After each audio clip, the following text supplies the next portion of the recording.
Please welcome to the stage Nasdaq President and CEO Adena Friedman, Robinhood co-founder and co-CEO Vlad Tenev, and Bloomberg Global Technology Executive Editor Tom Giles.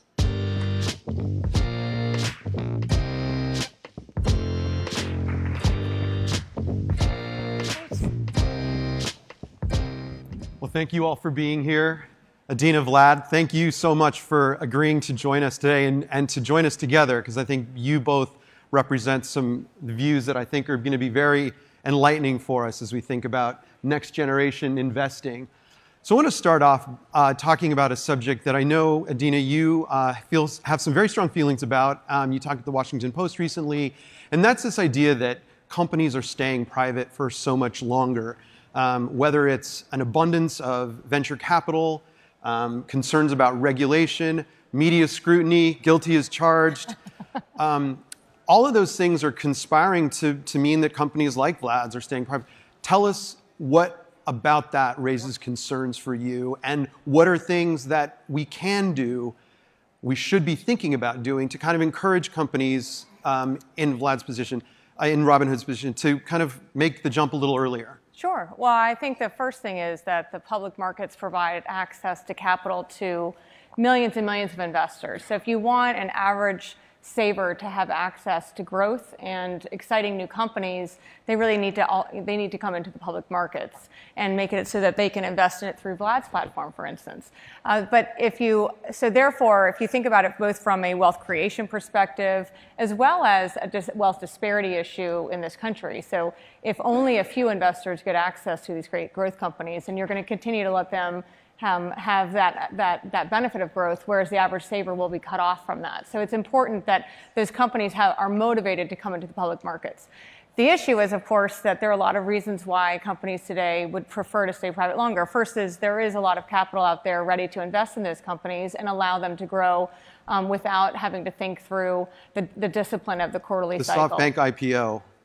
But I think that I also think that on the flip side, it's the objective that we have is not to cut off that access to private capital, but instead to make the public markets more appealing. So to make them less scary, to make it so that the companies look at it as something that they really want to have as their next phase in life.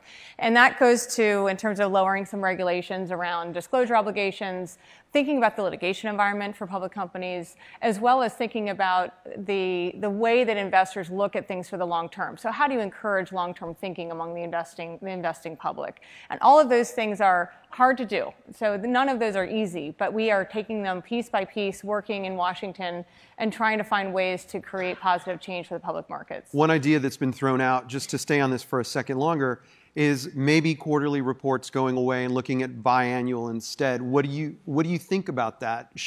Would that help the regulatory environment? So I think that what we've said is that the quarterly earnings cycle is still something it's hard to change. So you can look at the UK, and they have a semi-annual reporting cycle, but even in the quarters, they do provide critical information, just driver information, some high-level financials. So I think if you think about what is really necessary to understand on a quarterly basis versus maybe semi-annual or even annual. So are the 10Qs really necessary, or can you really rely on the 10K to provide that deep analysis of the company, and then have the quarterly earnings be more an update, or even have it so that there's a deeper update on a semi-annual basis and a lighter update on a quarterly basis. But I think it's hard to change that entire mindset in the United States, but I do believe that there's a way to make it so it's a lot less onerous for the companies. Vlad, give me a sense, you're in a position where you will determine how long Robinhood stays private. I'd love to hear about your thinking. What are the kind of metrics that you need to hit? What are some of the different safeguards that you're looking for, or changes that you think would be necessary to encourage a company like yours to make that leap? Yeah, well, thank you for having me, first of all. It's great to be here.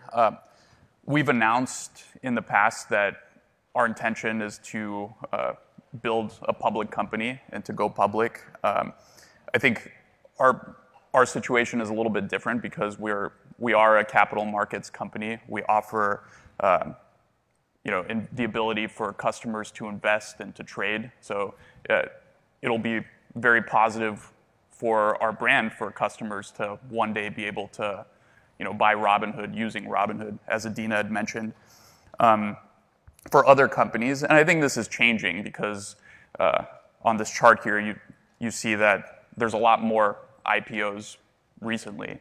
So more and more companies are deciding to go public. And perhaps that wasn't the case last year or 2 years ago in recent years. I think there's trade-offs, and companies have to decide whether they're ready to be public. And as you mentioned, it's not just about capital anymore. Capital is available in the private markets, right. And a lot of companies have chosen to take advantage of that and not have to go through the process and sort of the steps of actually going public. So I think as time goes on, these trade-offs are different for every company, and they evolve over time as well. Yeah, I think that's true. I have to say, the benefits of going public are still quite significant for companies, particularly if they want to think about it as having access to permanent capital, being seen as a permanent structure or permanent company in the space that they're in, the branding opportunities, frankly, the sales opportunities that come on the back of that public listing. So there's still, and also the retention and other things that come from being able to attract and retain great talent. But the fact of the matter is that the trade-offs, as you said, are individual to every company. But I also think that there are more gates that have been put in place, particularly government gates that have been put in place that make it harder for companies to be in the public markets. And Vlad, are there specific metrics that you're looking for, like a profitability target, for example, that you really feel like you need to achieve before you can, start the beauty pageant and start that conversation? I would say we're looking at any specific metrics. I think you have to remember Robinhood's still a fairly young company. We launched in 2015, so just three years ago. I think we're in the process of building out our leadership team. So we have a CFO search that's going on, and I think that's a really critical step. Okay, great. We'll be talking more about that, I'm sure, in the coming months and years. Adena, I want to shift gears and talk a little bit about kind of the changes that you've been trying to bring about at Nasdaq. I think historically, the idea of listing on the Nasdaq versus NYSE is kind of a trade-off. This is maybe a lower cost method of getting out there. NYSE, it's prestige, it's old school. Can you tell me a little bit about the work that you're doing specifically in markets everywhere? Mm-hmm. Tell us about that concept. How are you trying to kind of shake up the way people think about what the Nasdaq is and what it represents? Sure. Well, today Nasdaq is a global technology company that serves the capital markets. And we, of course, provide our technology to our own markets here in the United States. We also own many of the markets in the Nordic countries. So we have a great platform for our own capital markets. We obviously compete for every single company that chooses to tap the public markets, and we've been very successful with about a 72% win rate this year. But that's just part of our business today. Today, we also provide our technology to over 100 other markets around the world. And what's really interesting is some of the companies that are coming to us and looking at our technology today are not in the traditional capital markets. So we've launched a technology, our technology solution as a cloud-based solution, blockchain-enabled end-to-end for an ad futures market. We're working with a reinsurance market. Mm-hmm. We're working in some of the really interesting non-sector specific markets where a lot of different industries today are realizing that price discovery can really serve the needs of the consumer. So that why do they have it so that it's really a seller's market? Why can't it be a market where we negotiate price on an electronic format and allow that price discovery to occur across any product or service? Yeah. And so we're starting to have that dialogue with a lot of different industries where they're looking at both the blockchain technology we have, but also the market technology we have. What are some markets that we're not thinking about that we should think about as being potential for Nasdaq to use this model in? Well, I think that what we've really been focusing on is we've looked at a lot of different sectors, whether it's insurance or healthcare or shipping, transportation, the sports business and other things, and saying, well, where are there opportunities where either the tracking of data and making it so that you can track data in an anonymized format and allow for that to be perfectly reflected as they're going through the process of, let's say, a workflow or some sort of major process of shipping a good, as well as then the price discovery that might occur at the back of that? Or do you want to create auctions, temporary auctions for containers that they might have for shipping? Or do you want to kind of look at the way that you allow for both consumers and the sellers to have more interaction in the sales process? All of those things can apply in a lot of different industries, and so we've had over 100 discovery meetings this year, just with companies in different industries understanding how our technology could apply to what they're trying to do. Vlad, looking at new areas for you, you're much more than a free trading platform, right? Robinhood Gold comes to mind. You're a premium product.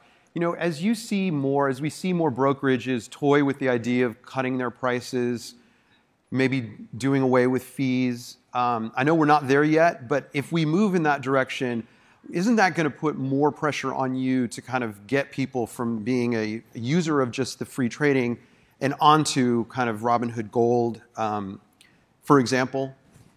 It's very tough, first of all. It's tough to offer free trading. It requires massive shifts in infrastructure.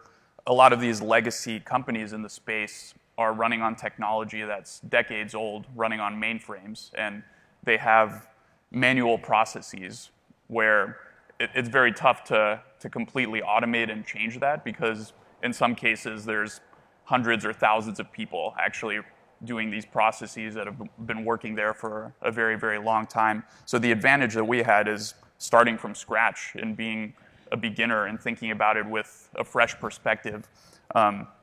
Last week, we made an announcement of our new clearing system, Clearing by Robinhood, which essentially vertically integrates our core business and allows us to control the full stack, not just from the customer experience and mobile and web apps, but all the way through to settlement and clearing.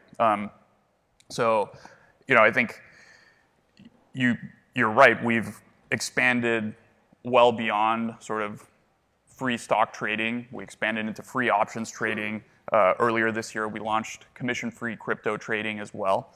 And customers want even more. And so I think especially with the new infrastructure and foundation that we built, it'll allow us to expand into more and more services and offer the same general value proposition that we've been offering to our existing customers, which is a really great customer experience and the best prices. Robo-advisory, is that something that you think about, that you would like to get into? I think, look, five years from now, and I've said this before, you should be able to open up Robinhood and get anything that you can get from your local bank or brokerage. What would the path to that be? I mean, it's pretty complicated. You don't just kind of wake up one day and decide this is what we're going to do. And so I'm curious to know what that path would be. Are you thinking about partnerships? Are you thinking about acquisitions? Specifically getting into the banking side of things? I think the first step of how we think about developing products is always getting that customer feedback. And I think it's something we've learned over time too. So when we first started Robinhood, it was all about, we know how to make this work. We were experienced in the financial industry, so we know we could deliver commission-free trading with a really easy-to-use customer experience and deliver great onboarding. And at the time, I think it's pretty much still the case, we were the only ones that allowed you to actually download the app, go from a blank slate, and be a shareholder, buy your first stock within a few minutes.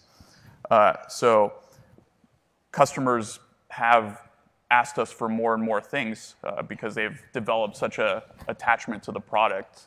They've loved the product.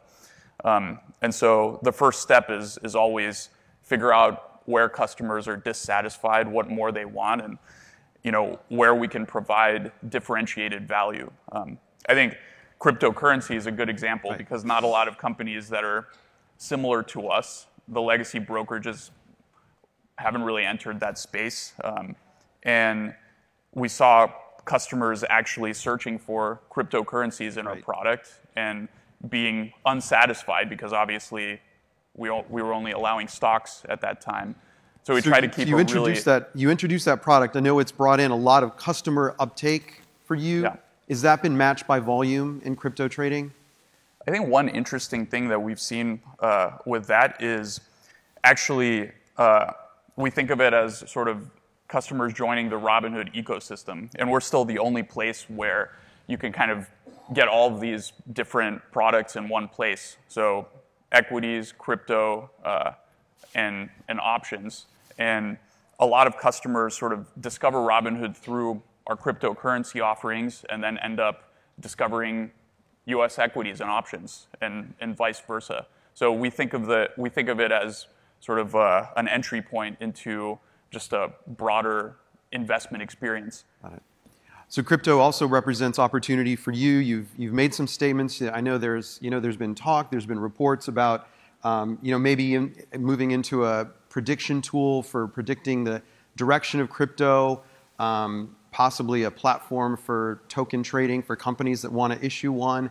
Can you talk about what the opportunity is and how you're thinking about it and what may be down the pike? Sure. Well, I think the first thing is that we have been doing a lot of internal work to make sure we really understand the space well enough for us to know where we can make a difference, where we are, we don't want to just join up and say, let's do yet another thing that's already being done. So let's make sure that we are differentiated in what we can offer. That's the first thing. But the second thing is, where can we also have an immediate impact? So where we can have an immediate impact is with our technology. And we now provide our technology to 6 crypto exchanges, both in terms of trading, clearing, and surveillance technology.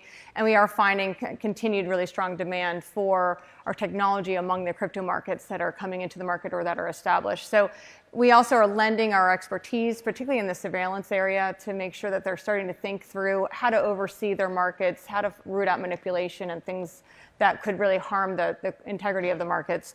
So that's been an immediate area.